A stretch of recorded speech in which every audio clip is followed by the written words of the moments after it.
Good morning dear students. हाँ जी बेटा, अज अपना लैसन है जिंदगी के सच नूं बयान करने वाली अमृता प्रीतम। अमृता प्रीतम के बारे में पढ़ांगे आपां। कहते इस विच की दस्सिया होया, कहते जी अमृता प्रीतम है, पहला पता वो कौन है। कहते अमृता प्रीतम की है, एक पंजाबी की जी मशहूर कवित्री है। ਇਹਦੀ ਜਿਹੜੀ पहचान है एक पंजाबी कवित्री के विषय वजों होंगी है। कहते कवित्री वजों कहते अपनी बखरी पहचान बनाई है तो अपना जो नाम है दुनिया के कोने कोने में ने पहुँचाया है। आप पढ़ते भी वो नाम बेटा दुनिया के कोने कोने में पहुँचाया, वो किस तरीके नाल पहुँचाया, किवें पहुँचाया। कहते अमृता प्रीतम पंजाबी जबान की एक युग लेखिका सी। उसका जन्म 31 अगस्त 1919 नूं गुजरांवाला पाकिस्तान विखे सरदार करतार सिंह हितकारी के घर होया। उन्हां दी उम्र 11 साल की सी जदों उन्हां दे माता जी का कहते देहांत हो गया सी। कहते इस तरह पिता ने उन्होंने पालन पोषण किया। पिता ने 1933 उन्होंने कहते 11वीं की प्रीख्या पास की सी ते दसंबर 1935 उन्होंने ब्याह सी वो सरदार प्रीतम सिंह नाल होया सी, जिहड़े कि सी लाहौर दे सी। लाहौर विखे कहते सरदार प्रीतम सिंह नाल उन्हां दा ब्याह होया सी। इस तरह कहते अमृता उस समय तो अमृता प्रीतम बन गई सी। कहते लगभग 15-16 साल की उम्र में उसने कागज की कोरी हिक उत्ते अपने दिल दीआं जिहड़ियां भावनावां ने उन्होंने कविता विच लिखना शुरू कर दिता सी। कहते उन्हां समयां विच किसी इस्त्री द्वारा इस तरह इस तरह कुछ लिखना प्रवान नहीं सी। अमृता नूं कई रुकावटां का सामना करना पिया पर वो कदे भी सच लिखण तो थिड़की नहीं। कहते अमृता प्रीतम दे संबंध विच भी पंजाबी दे प्रसिद्ध लेखक गुलजार सिंह संधू ने अपने एक लेख पंजाबी कविता की कस्तूरी अमृता प्रीतम विच लिखा है कि भी अमृता प्रीतम है जिहड़ी वो 20वीं सदी की दूजी अमृता है जिसकी अपने जीवन काल में इन्नी महिमा हुई जिन्नी के विरले मनुख नूं ही नसीब हुंदी है। कहते उस तो पहला जी अमृता सी पहला ही शेरगिल सी, केवल इस वाली उसकी रीसे अपने नाम नाल प्रीतम लगा लिया सी। जी हुण वाली जी अमृता जी आप पढ़ रहे हैं, कहते इसकी सिफत इसलिए करनी बनती है कि अमृता प्रीतम ने इस नकल को दाग नहीं लगन दिता, बराबर की हो निबड़ी शायद उस तो भी उत्ते। कहते क्योंकि तुरगियां का टाकरा जिहड़ा की है तुरगे बंदियां नाल ही हो सकता है। अज दोवां अमृता दीयां तस्वीरां ते कृतां दे सन्मुख बैठ के उन्हां दी बात पाई जा सकती है। पहली दे पक्ष विच बहुत कुछ है। उसका जिहड़ा पिता सी वो बहुत अमीर सी, उसकी सेहतां खुल्लण बख्शण वाली इटालीयन मां सी।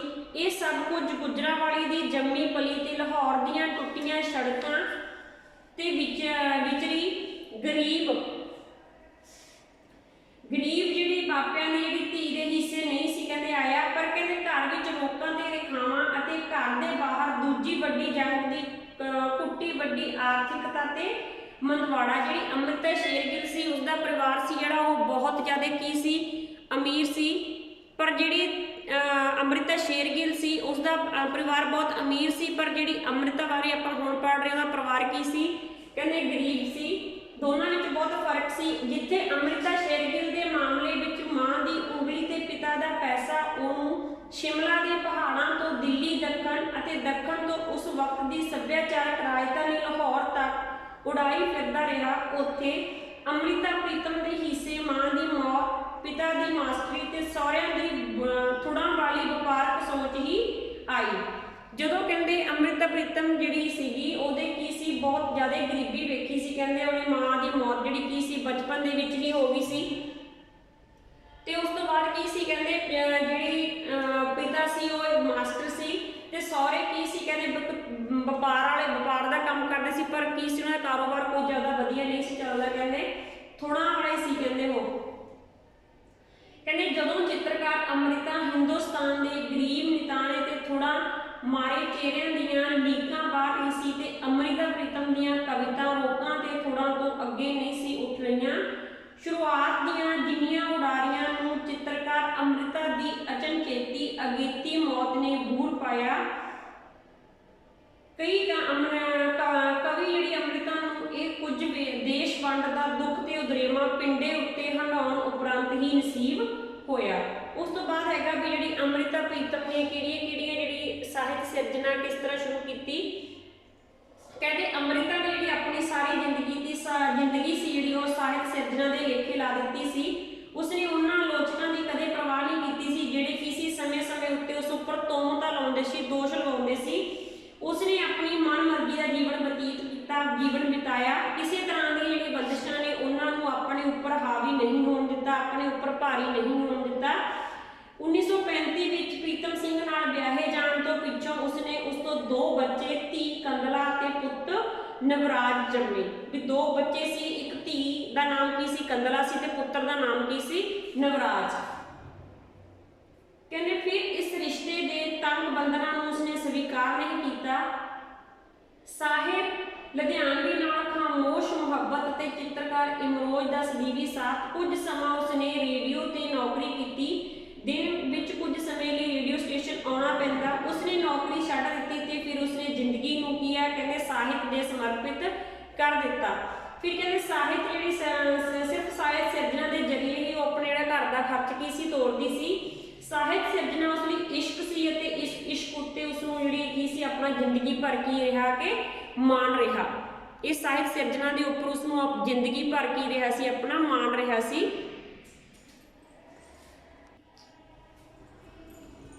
अमृता दी कहते जिहड़ी पहली पुस्तक सी, पहली पुस्तक किहड़ी सी अमृता दी?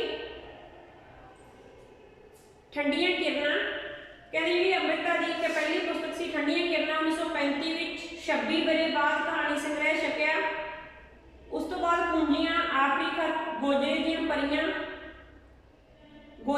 परियां, चानण दा हौंका ते जंगली बूटी किताबां इसे समय दौरान छपियां। कहते उसका पहला जिहड़ा नावल सी वो सी यशरी।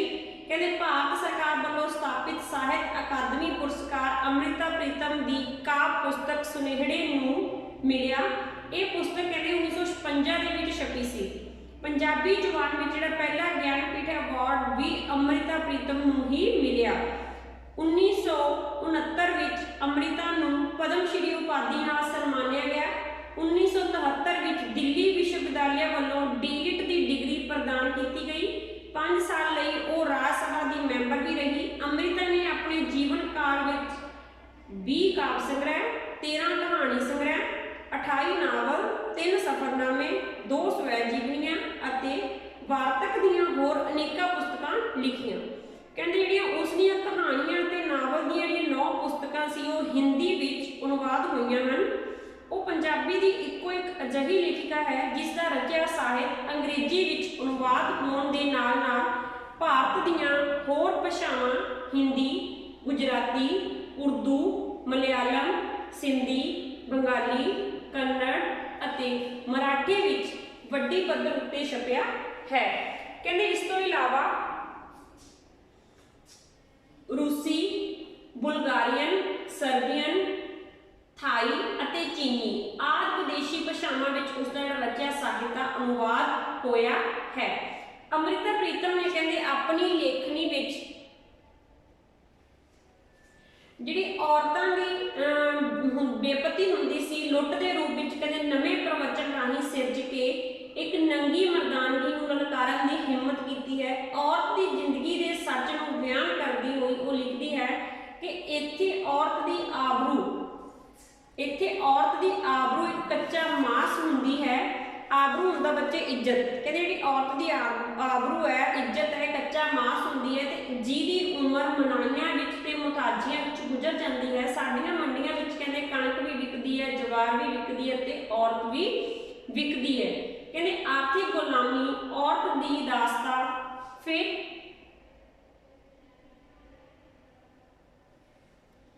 औरत की दास्तां जिहड़ी आर्थिक गुलामी है वो औरत की दास्तां फिर मानसिक गुलामी बनती जाती है। तो मानसिक गुलामी जो नासूर बन जाती है तो लोग नासूर के बदन उत्ते पवित्रता की रंगली जिहड़ी पोशाक है वो पा देंदे ने। ते ये पवित्रता जिहड़ी खुद मुख्तियारी वजों नहीं मजबूरी वजों जन्म लेती है, समाजी खजाने का कीमती सिक्का बन जाती है ते समाज हर औरत नूं इसे सिक्के नाल तोलदा है। कहते इस तो अगे वो लिखती है कि कच्चियां राहां तो उड़ के ਕੱਪੜਿਆਂ ਉੱਤੇ ਨਹੀਂ ਪੈਂਦੀ ਜਿੰਨੇ ਇਲਜ਼ਾਮ ਉੱਡ ਕੇ ਔਰਤ ਦੀ ਜ਼ਿੰਦਗੀ ਉੱਤੇ ਲੱਗਦੇ ਹਨ। ਪਰ ਮੁਸ਼ਕਿਲ ਇਹ ਹੈ ਕਿ ਜਿਹੜੀ ਧੂੜ ਹੈ, ਧੂੜ ਤਾਂ ਕਹਿੰਦੇ ਪਾਣੀ ਨਾਲ ਧੋਤੀ ਜਾ ਸਕਦੀ ਹੈ, ਪਰ ਜਿਹੜੇ ਇਹ ਇਲਜ਼ਾਮ ਨੇ ਉਹ ਕਿਸੇ ਪਾਣੀ ਨਾਲ ਧੋਤੇ ਨਹੀਂ ਜਾ ਸਕਦੇ। ਉਹ ਜਿਹੜੀ ਉਹਦੀ ਇੱਕ ਸਵੈ ਜੀਵਨੀ ਦੀ ਪੁਸਤਕ ਹੈ ਸਿੱਧੀ ਟਿਕਟ ਵਿੱਚ ਕਹਿੰਦੇ ਉਸਨੇ ਸੱਚ ਦੇ ਸੰਬੰਧ ਵਿੱਚ ਲਿਖਿਆ ਹੈ ਕਿ ਅੱਕ ਦੇ ਫੰਬੇ ਜਦੋਂ ਉੱਡਦੇ ਹਨ, ਹਰ ਫੰਬੇ ਵਿੱਚ ਇੱਕ ਬੀ ਲੁਕਿਆ ਹੁੰਦਾ ਹੈ। ਹਰ ਬੀ ਨੂੰ ਜਿਵੇਂ ਖੰਭ ਪੈ ਜਾਂਦੇ ਨੇ, ਉਹ ਖੰਭਾਂ ਦੇ ਸਹਾਰੇ ਉੱਡਦਾ, ਉਹ ਜਿੱਥੇ ਕਿਤੇ ਵੀ ਜਾ ਡਿੱਗਦਾ ਉੱਥੇ ਹੀ ਉੱਗ ਪੈਂਦਾ ਹੈ। ਠੀਕ ਸੱਚ ਵੀ ਬੀਜਦਾ ਕੋਈ ਨਹੀਂ, ਇਸ ਨੂੰ ਰੱਬੋਂ ਖੰਭ ਲੱਗ ਜਾਂਦੇ ਹਨ, ਫਿਰ ਜਿੱਥੇ ਜਿੱਥੇ ਵੀ ਉੱਡ ਕੇ ਜਾਂਦਾ ਹੈ ਉੱਗ ਪੈਂਦਾ ਹੈ। ਜ਼ਮੀਨਾਂ ਵਾਲਿਆਂ ਨੇ ਇਸ ਧਰਤੀ ਉੱਤੇ ਕਦੇ ਵੀ ਸੱਚ ਦੀ ਖੇਤੀ ਨਹੀਂ ਸੀ ਕਰਨੀ। ਕਹਾਣੀਕਾਰ ਬਰਿਆਮ ਸਿੰਘ ਸੰਧੂ ਜਿਹੜੇ ਅਨੁਸਾਰ ਹੈ ਕਹਿੰਦੇ ਔਰਤ ਹੋਣ ਦੇ ਨਾਤੇ ਅੰਮ੍ਰਿਤਾ ਨੇ ਪਹਿਲੀ ਵਾਰ ਤਤਕਾਲੀਨ ਆਰਥਿਕ, ਸਮਾਜਿਕ ਤੇ ਸੱਭਿਆਚਾਰਕ ਕਲਾਵੇ ਦੀ ਹਰਨਾਕਸ਼ੀ ਕਸ਼ ਵਿੱਚ ਤੜਪਦੀ ਵਿਲਕਦੀ ਔਰਤ ਜਿਹੜੀ ਹੋਂਦ ਹੈ ਅਤੇ ਅਣਹੋਣੀ ਹੈ ਉਹਨੂੰ ਆਪਣੀ ਜਿਹੜੀ ਕਵਿਤਾ ਦਾ ਕੀ ਹੈ ਮੁੱਢਲਾ ਸਰੋਕਾਰ ਬਣਾਇਆ ਹੈ। ਕਹਿੰਦੇ ਇੱਕ ਵਿਸ਼ੇਸ਼ ਪ੍ਰਕਾਰ ਦੇ ਆਰਥਿਕ ਸਮਾਜਿਕ ਪ੍ਰਬੰਧ ਵਿੱਚ ਉਸਨੇ ਔਰਤ ਮਰਦ ਦੇ ਰਿਸ਼ਤੇ ਦੇ ਅਸੰਤੁਲਨ ਨੂੰ ਪਹਿਚਾਣ ਕੇ ਇਸ ਪ੍ਰਬੰਧ ਨੂੰ ਕਹਿੰਦੇ ਕੀ ਹੈ ਤਿੱਖੇ ਵਿਅੰਗ ਕਾਂਟੇ ਹੇਠ ਰੱਖਦਿਆਂ ਔਰਤ ਦੀ ਜਿਹੜੀ ਮਾਨਵੀ ਹੋਂਦ ਹੈ ਦੇ ਵਸਤੂ ਹੋਂਦ ਵਿੱਚ ਪਰਿਵਰਤਨ ਹੋ ਜਾਣ ਦੇ ਦਰਦ ਦੀ ਜਿਹੜੀ ਦਾਸਤਾਨ ਕੀ ਉਹ ਬੇਬਾਕ ਹੋ ਕੇ ਸੁਣਾਈ ਹੈ। ਉਸਨੂੰ ਕਹਿੰਦੇ ਧੁਰ ਅੰਦਰੋਂ ਅੰਨਦਾਤੇ ਮਰਦ ਦੇ ਸਾਹਮਣੇ ਔਰਤ ਦਾ ਖੇਡਣ ਖਿਡਾਉਣ ਬੇਬਾਕ ਹੋ ਕੇ ਸੁਣਾਈ। ਖੇਡਣ ਖਿਡਾਉਣ ਵਾਲੀ ਚੰਮ ਦੀ ਜਿਹੜੀ ਗੁੱਡੀ ਹੈ ਬਣਨਾ ਪ੍ਰਵਾਨ ਨਹੀਂ ਸੀ, ਉਹ ਮਰਦਾਂ ਦੀ ਜਾਇਦਾਦ ਬਣ ਕੇ ਨਹੀਂ ਰਹਿਣਾ ਚਾਹੁੰਦੀ ਸੀ, ਰਹਿਣ ਨਾਲੋਂ ਪਹਿਲਾਂ ਉਹ ਜਿਉਣਾ ਚਾਹੁੰਦੀ ਹੈ। ਕਹਿੰਦੇ ਅੰਮ੍ਰਿਤਾ ਦੀ ਕਵਿਤਾ ਵਿੱਚ ਨਿੱਜ ਦੀ ਪੀੜ ਵੀ ਹੈ ਤੇ ਜ਼ਮਾਨੇ ਦਾ ਦਰਦ ਵੀ। ਕਹਿੰਦੇ ਜ਼ਮਾਨੇ ਦੇ ਦਰਦ ਨੂੰ ਆਪਣੇ ਦਿਲ ਦੇ ਦਰਦ ਵਿੱਚ ਘੋਲ ਕੇ ਜਦੋਂ ਉਸਨੇ ਵਾਰਿਸ ਸ਼ਾਹ ਨੂੰ ਅੱਜ ਕਿਤਾਬੇ ਇਸ਼ਕ ਦਾ ਕੋਈ ਅਗਲਾ ਵਰਕਾ ਫੋਲ ਦੇ ਕਿ ਦੇਸ਼ ਦੀ ਜਿਹੜੀ ਵੰਡ ਨਾਲ ਹੋਈ ਜਿਹੜੀ ਤਬਾਹੀ ਸੀ, ਬਰਬਾਦੀ ਸੀ, ਉਹਦਾ ਜ਼ਿਕਰ ਕਰਨ ਲਈ ਪੁਕਾਰਿਆ ਸੀ, ਤਾਂ ਹਰ ਸੰਵੇਦਨਸ਼ੀਲ ਪੰਜਾਬੀ ਉਹਦੀ ਇਹ ਦਰਦਮੰਦ ਆਵਾਜ਼ ਸੁਣ ਕੇ ਖੁਦ ਨੂੰ ਵਾਰਿਸ ਸ਼ਾਹੀ ਪ੍ਰਤਿਭਾ ਦੇ ਸਦੀਵੀ ਪ੍ਰਭਾਵ ਅਧੀਨ ਕੀਲਿਆ ਗਿਆ ਮਹਿਸੂਸ ਕਰਦਾ ਸੀ। ਕਹਿੰਦੇ ਇਹ ਕਵਿਤਾ ਸੀ ਜਿੱਥੇ ਦੋਵਾਂ ਪੰਜਾਬਾਂ ਦੇ ਲੋਕਾਂ ਨੂੰ ਅੱਜ ਵੀ ਉਹਨਾਂ ਦੀ ਹਵਾਨੀਅਤ ਦਾ ਘਿਨੌਣਾ ਰੂਪ ਦਿਖਾ ਕੇ ਸ਼ਰਮਿੰਦਿਆ ਕਰਦੀ ਹੈ, ਉੱਥੇ ਸਾਡੇ ਅੰਦਰ ਸੌਂ ਗਏ ਸੁੱਚੇ ਇਨਸਾਨ ਨੂੰ ਥਾਪੜਾ ਦੇ ਕੇ ਜਗਾਉਂਦੀ ਵੀ ਹੈ।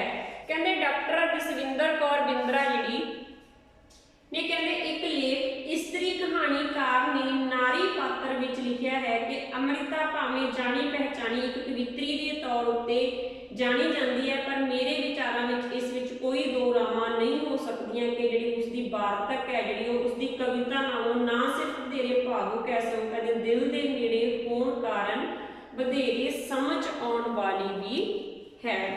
ਕਹਿੰਦੇ ਜੇਕਰ ਅੰਮ੍ਰਿਤਾ ਦੀਆਂ ਕਹਾਣੀਆਂ ਦੀ ਗੱਲ ਕਰੀਏ ਤਾਂ ਉਹ ਪੇਂਡੂ ਤੇ ਸ਼ਹਿਰੀ ਹਰ ਤਰ੍ਹਾਂ ਦੀ ਸ਼੍ਰੇਣੀ ਦੀ ਜਿਹੜੀ ਇਸਤਰੀ ਹੈ ਉਹਦੀ ਕੀ ਹੈ ਸਿਰਜਣਾ ਕਰਦੀਆਂ ਨੇ।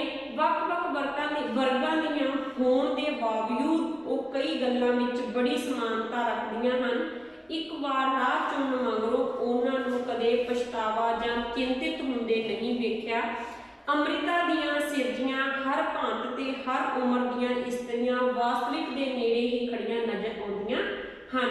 ਉਹ ਕਹਿੰਦੇ ਪਿਆਰ, ਤਿਆਗ ਅਤੇ ਮਮਤਾ ਦੀ ਮੂਰਤ ਬਣ ਕੇ ਪ੍ਰੇਮਿਕਾ, ਪਤਨੀ, ਮਾਂ, ਸ਼ਾਹਨੀ ਹਰ ਰੂਪ ਵਿੱਚ ਦਿਸਦੀਆਂ ਵੈਲੀ ਮਰਦਾਂ ਦੇ ਲੜ ਲੱਗ ਵੀ ਘਰ ਵਿੱਚ ਹੀ ਸਮਾਈ ਜਾਂਦੀਆਂ ਰਹੀਆਂ, ਘਰ ਪਰਿਵਾਰ ਨੂੰ ਸਾਂਭਦੀਆਂ ਰਹੀਆਂ। ਕਹਿੰਦੇ 1966 ਦੇ ਵਿੱਚ ਅੰਮ੍ਰਿਤਾ ਪ੍ਰੀਤਮ ਨੇ ਇੱਕ ਮਾਸਿਕ ਪੱਤਰ ਜਿਹੜਾ ਕੀ ਸੀ ਨਾਗਮਣੀ ਛਾਪਣਾ ਸ਼ੁਰੂ ਕੀਤਾ ਸੀ।